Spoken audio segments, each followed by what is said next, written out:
एक रोशन सुबह 9 साला मीराब खुशी से फूली न समा रही थी। इसकी माँ, जो एक मेहरबान और मेहनती डॉक्टर थीं, अस्पताल जाने की तैयारी कर रही थीं। जैसे ही उन्होंने अपने बाल बांधे और बैग तैयार किया, मीराब ने देखा कि वो अपनी लकड़ी की अलमारी को लॉक कर रही हैं। वही अलमारी जिसमें वो अपने कीमती परफ्यूम्स रखती थीं।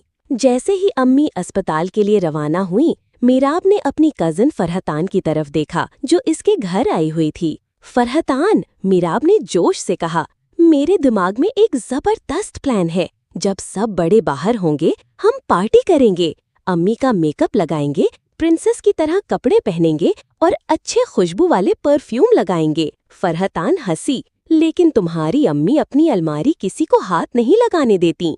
मीराब ने फख्र से कहा, मुझे पता है चाबी कहाँ रखी है। दोनों लड़कियां दौड़ती हुई मीराब की अम्मी के ड्रेसिंग टेबल तक पहुंची। मीराब ने एहतियात से एक दराज खोली और चांदी की छोटी सी चाबी निकाली। मिल गई। सबसे पहले उन्होंने अम्मी के मेकअप से खेलना शुरू किया। रंग बिरंगे आई शैडो, लिप ग्लॉस, चमकदार कपड़े, दोनों शहजादियों की तरह तैयार हो गईं।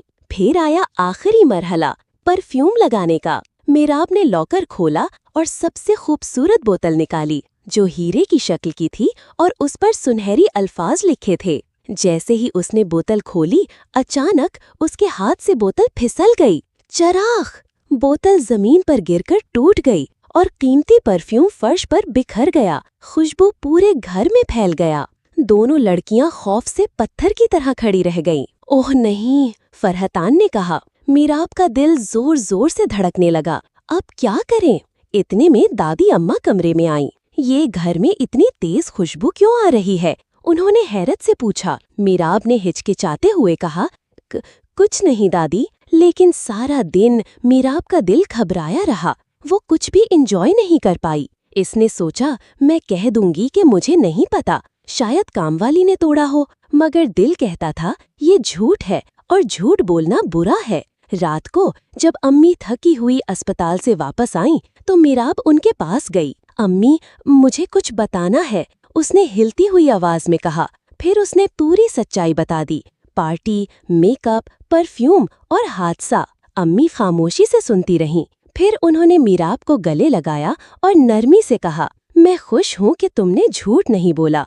ये बहुत बहादुरी की बात है, लेकिन वादा करो, आइंदा कभी मेरी अलमारी बगैर इजाजत ना खोलना। मैं वादा करती हूँ अम्मी, मीराब ने आंखों में आंसू लिए कहा। फिर जब मीराब और फरहतान अपने बिस्तर पर लेटे, तो उनके दिल हल्के हो चुके थे। एक दिन फिर पार्टी करेंगे, फरहतान ने आहिस्ता से कहा, लेकिन शायद इस बार परफ्यूम की जगह चॉकलेट हो। मीराब हंस पड़ी। ठीक है। और यूं दोनों कजिन खुशी और सुकून के साथ नींद की वादी में चली गईं।